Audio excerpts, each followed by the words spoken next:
ये लड़की जैसे ही सुबह सोकर उठती है तो उसे बहुत थकान महसूस होती है। उसे पिछली रात जो हुआ वह कुछ भी याद नहीं रहता, क्योंकि उसके साथ कुछ बुरा हुआ था जो उसे बिल्कुल भी याद नहीं है। वह एक स्कूल में फिजिकल टीचर थी। तभी उसका पति उसे बताता है, तुम रात में कुछ बड़बड़ा रही थी लेकिन मेरी समझ में कुछ भी नहीं आया। बात करते वक्त उसका पति सुजीत उसे बताता है कि शायद तुमने अपनी कान की बाली कहीं गिरा दी है। अब देविका की टेंशन बढ़ने लगती है और वह पूरे घर में अपनी बाली को ढूंढने लगती है, लेकिन उसे वह कहीं नहीं मिलती। उसका पति ज्यादा सीरियस न होकर हॉस्पिटल में अपने काम पर चला जाता है। पति के काम पर जाते ही देविका अपने सारे कपड़े उतार कर अपने शरीर के निशान को देखकर सोचने लगती है कि आखिर मेरे साथ कुछ तो हुआ है। अब वह स्कूल जाकर वॉचमैन से बैडमिंटन कोर्ट की चाबी मांगती है। वॉचमैन उससे कहता है, टीचर आप कल बैडमिंटन कोर्ट को बंद किए बिना ही चली गईं। शायद आप कल नींद में थीं। सच में उसके साथ कुछ गलत हुआ था, लेकिन उसे कुछ याद नहीं था। इसीलिए वह बैडमिंटन कोर्ट में जाकर कुछ याद करने की कोशिश करती है, पर उसे कुछ याद आए तब ना। लेकिन तभी उसे अपनी एक कान की बाली मिल जाती है। अब परेशानी की बात यह है कि पिछले 4 सालों से देविका को कोई बच्चा नहीं हुआ था, लेकिन अब अचानक उसकी प्रेगनेंसी रिपोर्ट पॉजिटिव आ गई। अब देविका की कान की बाली मिलने पर उसकी महिला मित्र गीता वहाँ आ जाती है और वो गीता से कहती है, तुम्हारे 12 स्टूडेंट्स में से 8 स्टूडेंट्स ने टॉप किया है। लेकिन गीता उससे कहती है, तुम अभी भी उदास लग रही हो। लेकिन देविका उसे कुछ नहीं बताती। जब उसे पता चलता है कि उसकी प्रेगनेंसी रिपोर्ट पॉजिटिव है तो वो उसे कैंसिल करने के लिए खुश नहीं थी, क्योंकि उसे पक्का यकीन और डर था कि यह बेबी उसके पति का नहीं किसी और का है। लेकिन किसका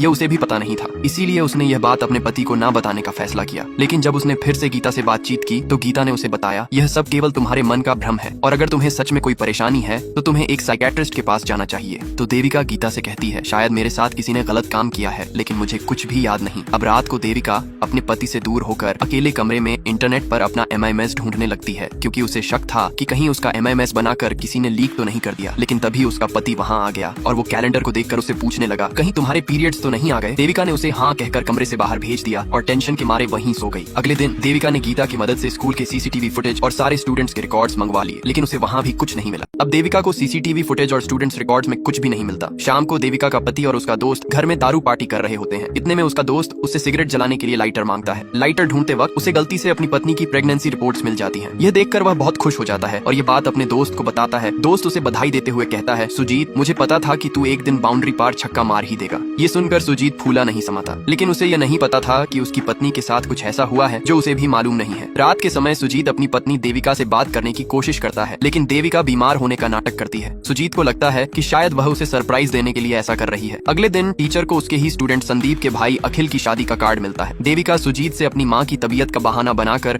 अपने गांव चली जाती है, क्योंकि संदीप का घर उसी के माँ के गांव के पास था। उसे शक था कि यह सारा कांड उसके स्टूडेंट्स ने मिलकर किया है। वह वहाँ पहुँच जाती है। शादी के हंसी खुशी के मौके पर कोई दूल्हे के ऊपर एसिड फेंक कर चला जाता है। यह काम अखिल की एक्स गर्लफ्रेंड का होता है, जो इस शादी से बिल्कुल भी खुश नहीं थी। अब परेशानी की बात यह है कि सुजीत को डॉक्टर से पता चलता है कि देविका उसके बच्चे का एबॉर्शन कराना चाहती है। अब काफी रात होने के बाद संदीप टीचर को बस स्टैंड पर छोड़ने के लिए जाता है। रास्ते में टीचर उससे अपने बाकी दोस्तों के बारे में पूछती हैं। इस पर संदीप टीचर को बताता है कि अब तो सारे दोस्त सेटल हो गए हैं। अब देविका अपने घर पहुंचकर यह सारी बात अपनी छोटी बहन को बताती है। यह सुनकर उसकी बहन रोने लगती है और उसे हिम्मत से काम लेने की सलाह देती है। दूसरी तरफ जब सुजीत को पता चलता है कि देविका अपने बच्चे का अबॉर्शन कराना चाहती है तो उसे यह जानकर बड़ा धक्का लगता है, क्योंकि इतने सालों बाद उनके घर में कोई बच्चा आने वाला था। इसी बीच देविका अपने पिता के एक गहरे दोस्त से मिलती। उनसे मिलने पर उसे पता चलता है कि उसके पिता पहाड़ तोड़ने का काम करते थे, जिसके लिए वे बॉम्ब बनाया करते थे। 18 साल पहले उसके पिता की मौत हो चुकी थी। इसके बाद देविका अपने घर लौट जाती है। घर पहुंचने के बाद उसे उल्टी होने लगती है। यह देखकर सुजीत उसके बच्चे और प्रेगनेंसी के बारे में पूछने लगता है। इसीलिए देविका उसे सब कुछ बताने लगती है। अब फ्लैशबैक में दिखाया जाता है कि देविका के स्कूल में एक बड़ा स्पोर्ट्स कंपटीशन होता है, जिसमें दूसरे स्कूल के स्टूडेंट्स ने भी भाग लिया था। इवेंट खत्म होने के बाद सभी वहाँ से जा चुके थे, लेकिन कुछ स्टूडेंट्स अभी भी बैडमिंटन ग्राउंड में मस्ती कर रहे थे। टीचर उन्हें भी जाने के लिए कहती है। तभी उनमें से एक बच्चा, जिसका नाम मार्टिन है, टीचर को अच्छी ट्रेनिंग देने के लिए एक कैंडी देता है। टीचर उस कैंडी को खाते ही बेहोश हो जाती है। आगे क्या होगा? अब संदीप जब टीचर को छोड़ने के लिए बस स्टैंड पर जा ही रहा था तो टीचर उससे कहती है, जरा रुको,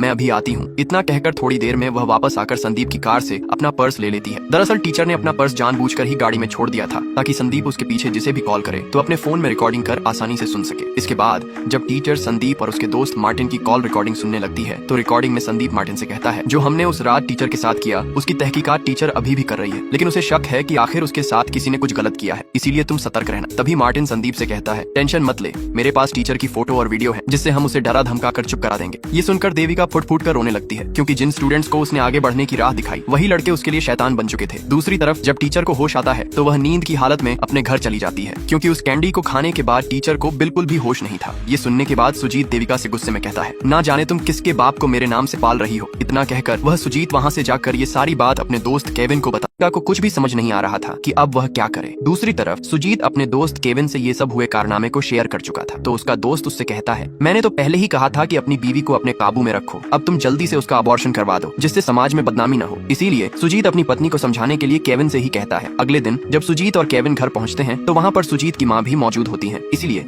सुजीत अपनी माँ को बाहर ले जाता है। तभी केविन देविका के साथ हुए उस हादसे के बारे में बातें करते हुए कहता है, तुम बच्चे का अबॉर्शन करवा लो। ये सुनकर देविका गुस्से में आकर केविन को अपने घर से बाहर कर देती है। रात को देविका सुजीत से कहती है, यह बात तुम मुझसे भी कर सकते थे, मेरे पति तुम हो न कि केविन। इतना सुनकर सुजीत को अपनी गलती का एहसास होने लगता है। अगले दिन देविका उन स्टूडेंट्स के खिलाफ पुलिस कंप्लेंट करवाने जाती है, लेकिन सुजीत उसे मना करते हुए कहता है, तुम पुलिस कंप्लेंट मत करो क्योंकि पुलिस तुमसे बहुत गंदे गंदे सवाल करेगी और हमारी समाज में क्या ही इज्जत रह जाएगी। यह सुनकर देविका समझ जाती है कि सुजीत उसकी पुलिस कंप्लेंट नहीं करवाना चाहता। इससे देविका गुस्से में वहाँ से चली जाती है। दूसरी तरफ ऑफिस के सभी लोग सुजीत का मजाक उड़ाने लगते हैं क्योंकि केविन ने उसकी पत्नी की बात पूरे हॉस्पिटल और स्टाफ में फैला दी थी। ये सुनकर गुस्से में आकर सुजीत केविन को बुरी तरह मारने लगता है। अब सुजीत की माँ देविका को उसकी लड़ाई खुद ही लड़ने को कहती है, इसलिए देविका अपने मायके चली जाती है। अगले दिन जब सुजीत अपनी माँ से कहता है, तुमने देविका को जाने क्यों दिया, तभी उसकी माँ उसे खरी खोटी सुनाते हुए कहती है, इस बुरे वक्त में तुझे अपनी पत्नी का साथ देना चाहिए, समाज क्या बोलेगा उसके डर से पीछे नहीं हटना चाहिए। वहीं दूसरी तरफ देविका एक अजमल नाम के व्यक्ति से मिलती है। अजमल के पिता ने ही देविका को मार्शल आर्ट्स की कड़ी ट्रेनिंग दी थी, लेकिन उनके गैंगस्टर बनने के बाद देविका उनसे नफरत करने लगी थी। तभी अजमल देविका को बताता है, मेरे पिता बुरे लोगों को सबक सिखाने के लिए ही गैंगस्टर बने थे। यह सुनकर देविका का नजरिया ही बदल जाता है। तभी देविका के पास किसी का कॉल आता है और वह उसे नवीन की पूरी जानकारी और लोकेशन बता देता है। इसके बाद देविका नवीन के पास जाकर उसे चिपकने लगती है और उसे रात को मिलने के लिए बुलाती है। नवीन की खुशी का ठिकाना नहीं रहता और उन दोनों के बीच चैटिंग शुरू हो जाती है। अब देविका उसे एक लोकेशन पर बुलाती है। तभी हमें पता चलता है कि जिस आदमी ने देविका को कॉल कर नवीन के बारे में पूरी जानकारी दी थी, वह देविका की सांस के कहने पर ही उसकी मदद कर रहा था। लेकिन अब परेशानी की बात तो ये है कि जैसे ही देविका नवीन के कमरे में जाती है, सारे स्टूडेंट्स मिलकर देविका को घेर लेते हैं।